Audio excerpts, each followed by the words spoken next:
Saludos a todos, muy buenas y bienvenidos a Madridismo al Día. Victoria del Real Madrid 3-0 frente al Breidablik. Somos equipo de cuartos de final de la Women's Champions League en un encuentro donde fuimos claramente superiores al Breidablik, del minuto 0 al 90.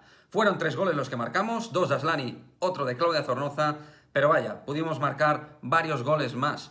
Tiramos, creo que 22 veces en total. Llegamos en innumerables ocasiones a zona de área, dominamos con y sin balón, ganamos los balones divididos, tuvimos capacidad de desborde, capacidad y velocidad dentro de un campo muy difícil, sintético y con nieve de por medio. El Real Madrid se supo, pues de alguna manera, hacer fuerte ante la adversidad, en principio por toda la situación meteorológica, pero futbolísticamente, pues el Breidablik ahora mismo no es rival para este Real Madrid femenino de Alberto Toril. Ya les metimos 5 en la ida y ahora 3, 8 goles en total en el cómputo global. Y bueno, me quedo con muy buenas notas del equipo, todo esto dentro del rango y el orden de exigencia que te demarca un Breidablik que ha sido con el Servette el peor equipo de la competición para mí, de esta máxima competición europea femenina.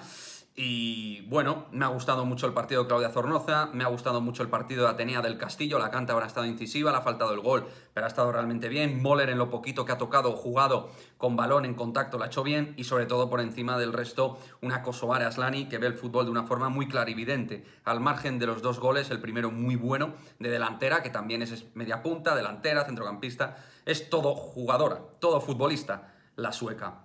Y me ha gustado mucho, ¿no? Su lectura de juego, la situación en los apoyos y lo que ha generado. Ha tenido un pequeño problema en la rodilla, esperemos que no sea nada, no parece que sea nada grave. Finalmente Toril la cambió en la segunda parte.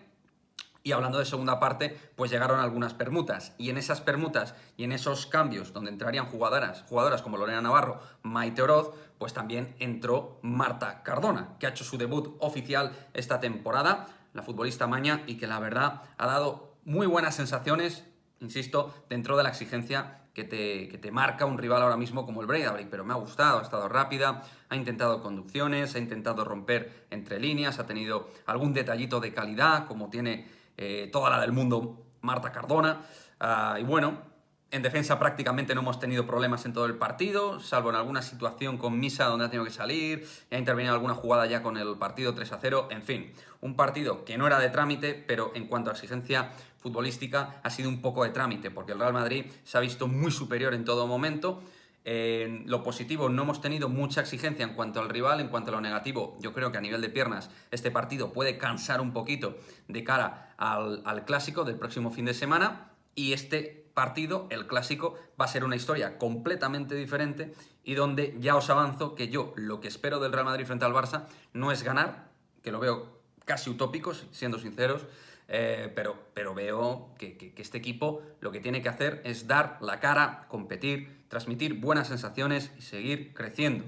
2 partidos de Toril, 2 victorias, sí, ante Villarreal y Breidablik, pero bueno, 2 victorias y a seguir trabajando, a seguir cogiendo herramientas, recuperando jugadoras, que vayan cogiendo ritmo, que vayan cogiendo sensaciones. Hoy Olga Carmona, por ejemplo, ha descansado, y Marta Corredera, que para este tipo de partidos sí que puede dar la talla, para partidos de más enjundia y más nivel, no la vaya jugadora del Real Madrid, pero ahora mismo para esto creo que Corredera sí puede aportar.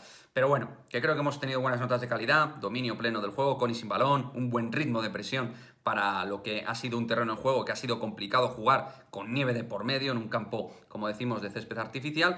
Y en fin, a pensar en el clásico, a preparar y a recuperar energía de cara a un partido que un poquito nos va a poner exactamente ahora mismo en dónde estamos. Reitero y repito, no estamos para ganar al Barça, pero espero un Real Madrid al menos que sea combativo y pueda dar una buena cara competitiva.